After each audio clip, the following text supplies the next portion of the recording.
From Ticker News with Aaron Young, this is Ticker Today. Hello, thanks so much for joining me. In the final week of the Australian election campaign, Prime Minister Anthony Albanese was declared the standout victor of the election debate on Channel 7. Albanese secured 50% of the panel's support, while the opposition leader Peter Dutton secured just 25%, the remainder remaining unsure. In Canada, Mark Carney, meanwhile, the frontrunner in their looming election, overtaking the Conservative favourite.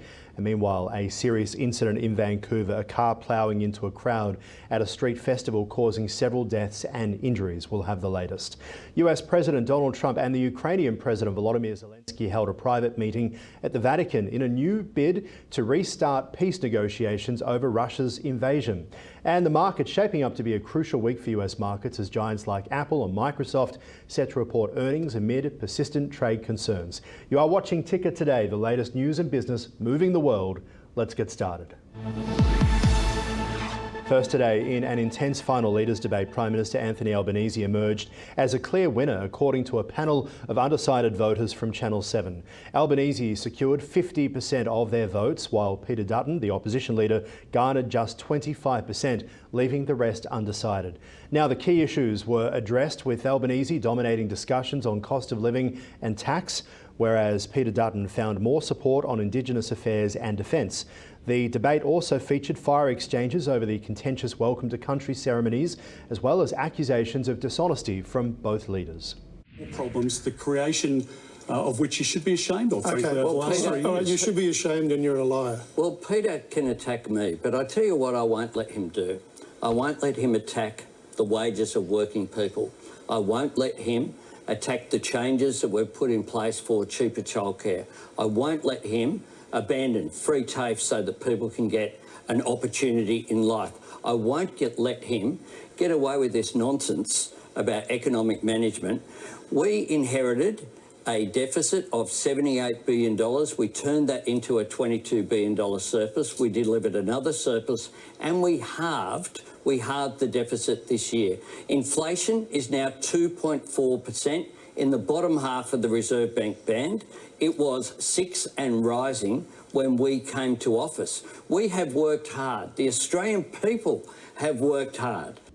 But the opposition leader came unstuck when he was asked the current price of eggs.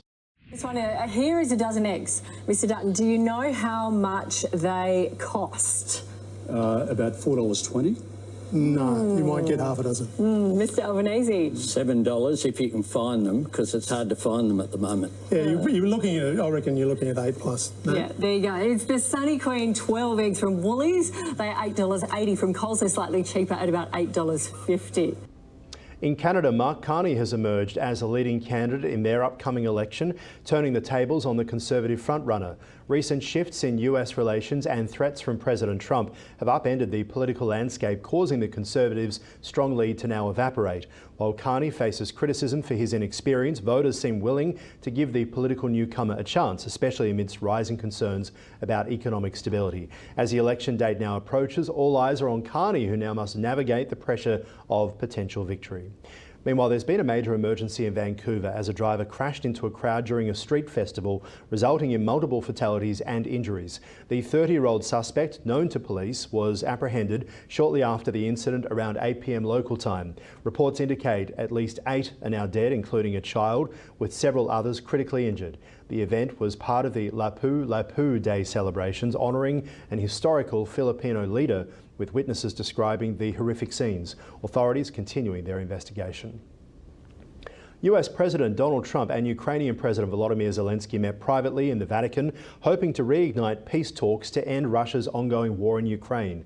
Zelensky described the encounter as potentially historic, while a White House spokesperson deemed it productive. Their meeting, which lasted about 15 minutes, occurred following the funeral of Pope Francis, highlighting the urgency of stalled negotiations. Trump, who later aired his strong disapproval of Russian actions on social media, indicated the need for a tough approach on Moscow.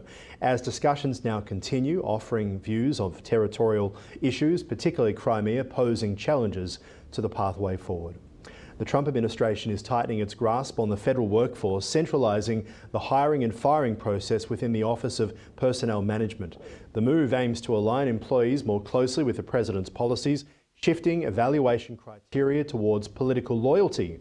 Elon Musk's decision to step back from his government streamlining strategy coincides with the consolidation effort. Critics express concerns that the changes will politicise federal employment as well as undermine merit-based hiring practices. With the administration targeting various workforce programs, significant layoffs have already impacted thousands of government employees. The devastating explosion at Iran's Bandar Abbas port has claimed at least 25 lives, with over 700 people injured. The blast occurred at Iran's largest container hub, shattering windows up to several kilometres away. The death toll from a powerful explosion at Iran's Bandar Abbas port has risen to 25, with over 700 people injured. The blast, which officials believe was caused by improperly stored chemical materials, ripped through the Shahid Rajai terminal, Iran's largest container hub. The force shattered windows kilometres away and tore apart shipping containers. Interior Minister Eskandar Momeni says 80% of the fire is under control, with operations partially resuming. President Masoud Pezeshkian has ordered an investigation into the cause. Authorities warn against premature conclusions, though previous safety concerns had been flagged. The incident comes amid renewed nuclear talks between Iran and the United States, but no connection has been made. Fires and explosions have plagued Iran's infrastructure in recent years. This week promises to be pivotal for US markets as major companies including Apple and Microsoft prepare to release their earnings amid ongoing trade tensions. Investors now on high alert with crucial economic data including the monthly jobs report and first quarter growth figures likely influencing market movements. The S&P 500 rebounding somewhat, remains down though from its previous highs, and any new developments on tariffs could sway investor sentiment dramatically. As nearly 180 companies now report their results, expectations are high for earnings to exceed forecasts, despite some concerns from industry giants about future challenges. With the labour market appearing stable, the upcoming jobs report could be the key indicator for sustained economic growth in the country.